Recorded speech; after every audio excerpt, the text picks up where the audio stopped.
2024 లేదా 25లో డిగ్రీ లేదా బీటెక్ చదివారా? సాఫ్ట్‌వేర్ జాబ్ కోసం ఎదురు చూస్తున్నారా? అయితే కోడ్ జ్ఞాన్ 100 డేస్ కోర్సులో చేరండి. జాబ్ సాధించండి. Welcome to Suman TV. నేను మీ సుమన్ వినాయక్. కోడలికి అత్తమామల ఇంట్లో ఉండేటువంటి రైట్స్ ఏంటి, అంటే లీగల్ రైట్స్ ఏంటి, ఏ విధంగా ఉంటుందనేది ఈరోజు మనతో పాటు ప్రముఖ అడ్వకేట్ శశికాంత్ గారు ఉన్నారు. అది వారి మాటలు తెలుసుకుందాం. నమస్కారం సార్. నమస్తే సార్, కోడలికి అత్తమామల ఇంట్లో ఉండేటువంటి రైట్స్ అసలు ఏ విధంగా ఉంటాయి? ఎందుకంటే అవి గనక బేసిక్ తెలుసుకొని ఉంటే ఎవరన్నా వెళ్ళేటప్పుడు అంటే ఈ వీడియో అన్నా సరే చూపించుకుంటారు మా రైట్స్ ఇవి అని చెప్పి. కరెక్ట్ అండి.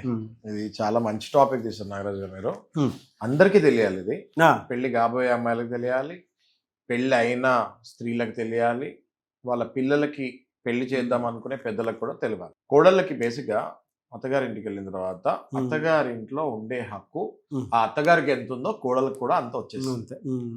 ఓకే, అది నంబర్ 1 పాయింట్. అంటే కోడలు ఏమి ఏదో ఎవరో ఇంటికి వెళ్ళారన్న ఫీల్ అవ్వక్కర్లేదు. చట్ట ప్రకారంగా మీకు ఆ ఇంట్లో ఉండే హక్కు వర్తిస్తుంది. ఎస్, చాలా మందికి తెలియదు. అది మా అత్తగారిల్లు మా అత్తగారిల్లు అంటారు. అది అత్తగారిల్లు కాదు, ఒకసారి పెళ్ళైన తర్వాత అది మీ ఇల్లు. ఓకే, కాకపోతే కండిషన్ ఏంటి అంటే మీ భర్త కూడా ఆ ఇంట్లో మీతో పాటు కాపురం చేయాలి. ఒకవేళ మీ భర్త ఎక్కడో బాంబేలో ఉన్నారు, మీరు అక్కడ కాపురం చేస్తారంటే మీరు వచ్చి ఇక్కడ తిష్టేస్తానికి ఉండదు. మీ భర్తతో పాటు మీరు అక్కడ కాపురం చేసే రైట్ మీకు 100% ఉంది. నంబర్ 1 అది. నంబర్ 2, అత్త మామ గనక మీకు ఇవ్వాల్సిన గౌరవం ఇవ్వకుండా ఏంటే రావే పోవే అంటే మీకు ఇష్టం లేని పదాలు వాడితే అది కూడా చట్ట ప్రకారం నేరమే.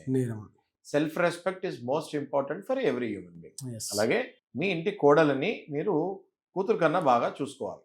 అంతేగాని మీరు ఇష్టం వచ్చినట్టు పదజాలాలు పెట్టి మాట్లాడతాను వీల్లేదు.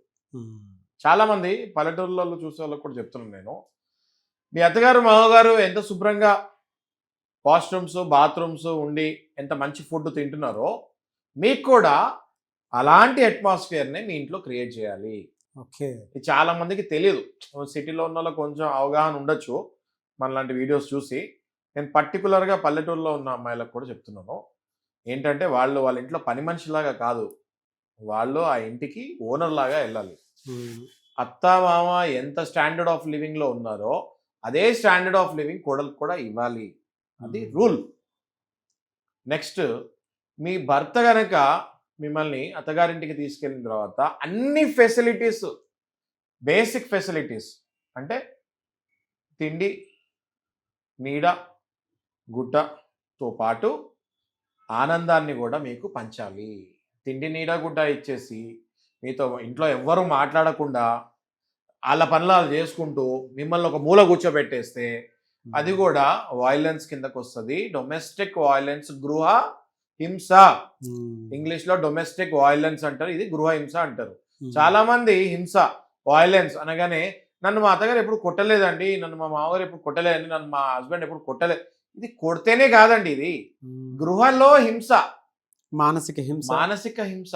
దానితో పాటు ఫైనాన్షియల్ ₹1 చాలా కరెక్ట్ పాయింట్ సార్. మీరు ప్రతి హస్బెండ్ వైఫ్ కి పాకెట్ మనీ ఇవ్వాలి సార్. అవును, ప్రతి హస్బెండ్ వైఫ్ కి పాకెట్ మనీ ఇవ్వాల్సిందే. మీరు చట్టంలో ఉంది ఇది, అంటే పాకెట్ మనీ అని రాసి ఉండదు.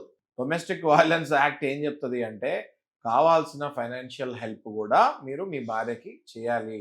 నేను అన్నీ ఇస్తున్నాను, ఇంట్లో అన్నీ ఉన్నాయి, కావాల్సినవి తెచ్చి పెడుతున్నాను, డబ్బులు ఎందుకు ఇవ్వాలి మా వైఫ్కి అంటే తప్పు కదా. అది అన్నీ ఇస్తున్నాను కానీ గౌరవం మాత్రం ఇవ్వట్లేదు. అది చాలా కరెక్ట్ పాయింట్ చెప్తారు. అలాగే ఒక ₹10 కూడా ఇవ్వకపోతే మీరు అన్నీ ఇస్తున్నారంటే ఆవిడ ఎవరైనా బయటకు వెళ్ళింది అనుకోండి, ఎప్పుడైనా ఏదైనా పళ్ళో పూలో కొనుక్కోవాలంటే ₹1 ఉండాలా? అవును, భార్య దగ్గర. నేను పాకెట్ మనీ అంటే ఏ రకంగా అడుగుతున్నా అంటే మీరు మీ భార్యకి రెస్పెక్ట్ ఇచ్చి మీ సంపాదనలో ₹1 ఆమె చేతిలో పెట్టి నీకు ఏదైనా అర్జెంట్ ఖర్చులు ఉంటే ఈ ₹1 వాడుకో అని ఖచ్చితంగా ఇవ్వాల్సిందే. అది చాలా మందికి తెలియదు. అదొక హింస, చాలా పెద్ద హింస అది. చాలా మంది ఏమనుకుంటారు అంటే నాకు అన్ని ఇస్తున్నారు, నేను ఇది అడగకూడదేమో అనుకుంటారు. అవును, మీరు అడగాలి అంటున్నాను నేను. ఓకే, సో ఇవన్నీ చాలా మందికి తెలియక వదిలేస్తూ ఉంటారు, మా జీవితాలు ఇంక ఇంతే అని.